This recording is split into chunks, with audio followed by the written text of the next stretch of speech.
You would think that a situation like this would be on the cover of every major newspaper.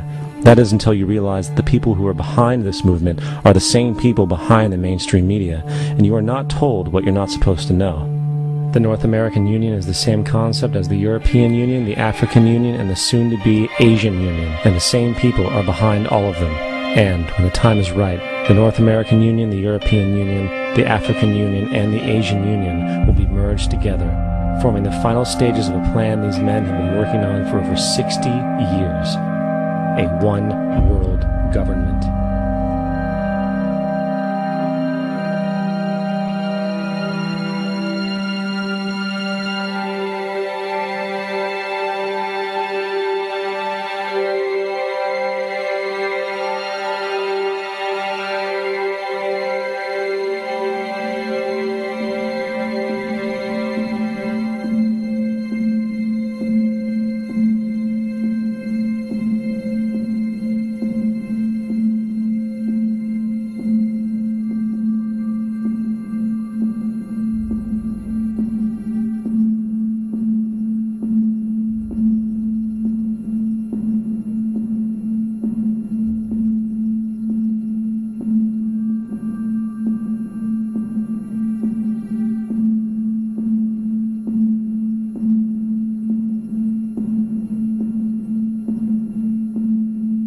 One bank, one army, one center of power. And if we have learned anything from history, it is that power corrupts, and absolute power corrupts absolutely.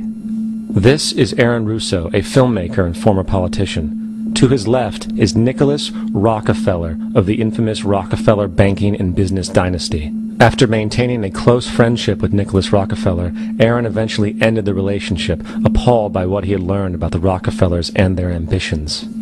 I got a call one day from an attorney woman I knew, and she said, "Would you like to meet one of the Rockefellers?" I said, "Sure, I'd love to." And we became friends, and he began to divulge a lot of things to me.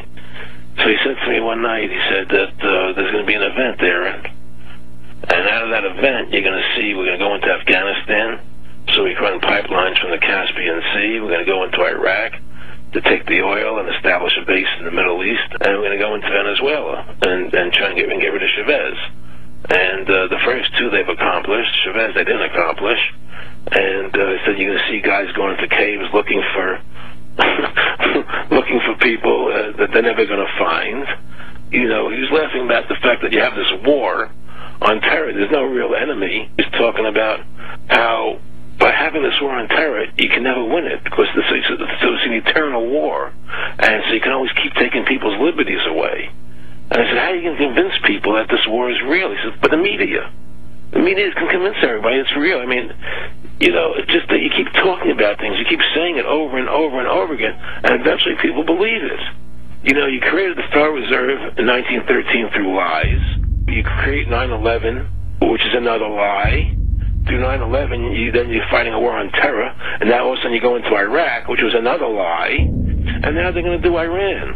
You know, and it's all one thing leading to another, leading to another, leading to another. Now, I would say, what are you doing this for? What's the point of this thing? You have all the money in the world you ever want. You have all the power. I said, you know, you're hurting people. It's not a good thing. And he would say, what do you care about the people for? Take care of yourself and you take care of your family. And then I said to him, what are the ultimate goals here? He said, the ultimate goal is to get everybody in this world chipped with the RFID chip, and have all money be on those chips and everything on those chips. And if anybody wants to protest what we do or violate what we want, we just turn off their chip. And if anybody wants to protest what we do or violate what we want, we just turn off their chip. That's right, microchipped.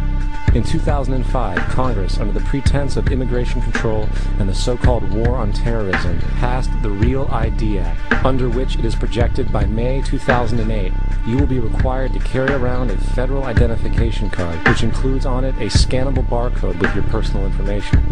However, this barcode is only an intermediary step before the card is equipped with a VeriChip RFID tracking module, which will use radio frequencies to track your every move on the planet. If this sounds foreign to you, please note that the RFID tracking chip is already in all new American passports. And the final step is the implanted chip, which many people have already been manipulated into accepting under different pretenses.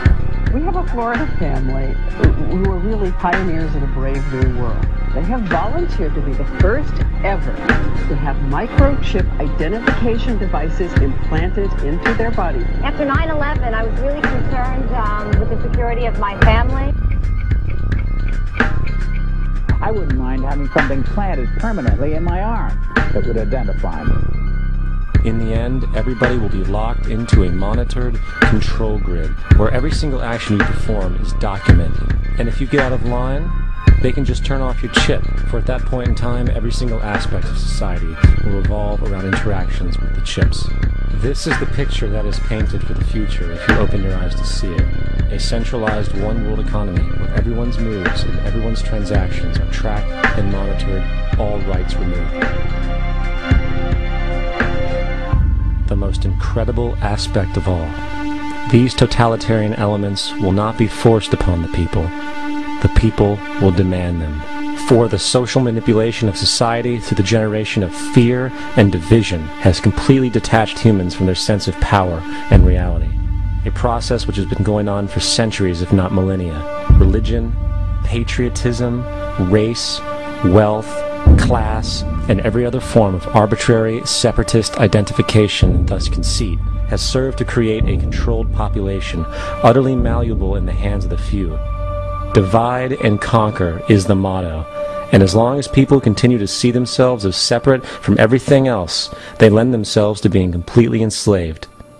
The men behind the curtain know this, and they also know that if people ever realize the truth of their relationship to nature and the truth of their personal power, the entire manufactured zeitgeist they prey upon will collapse like a house of cards.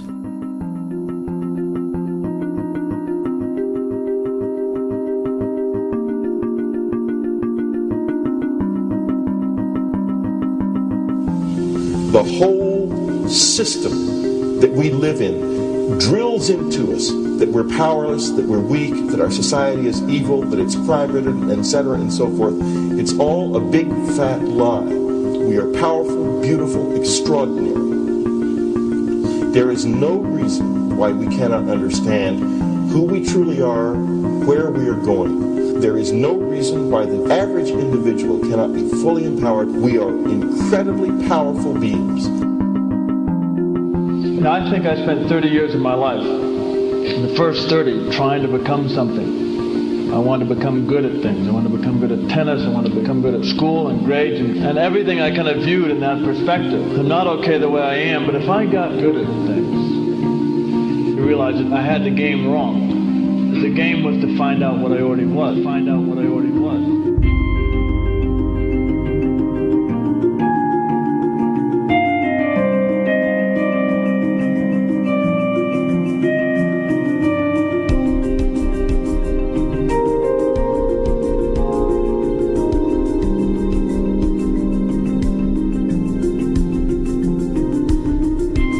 Now, in our culture, we've been trained for individual differences to stand out.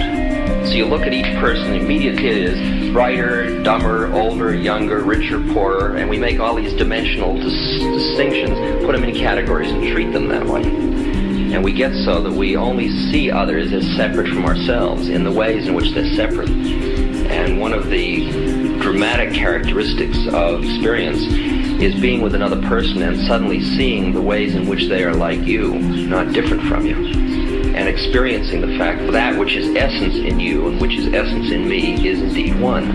The understanding that there is no other. It is all one. And I wasn't born Richard Alpert, I was just born as a human being, and then I learned this whole business of who I am and whether I'm good or bad or achieving or not. All that's learned along the way.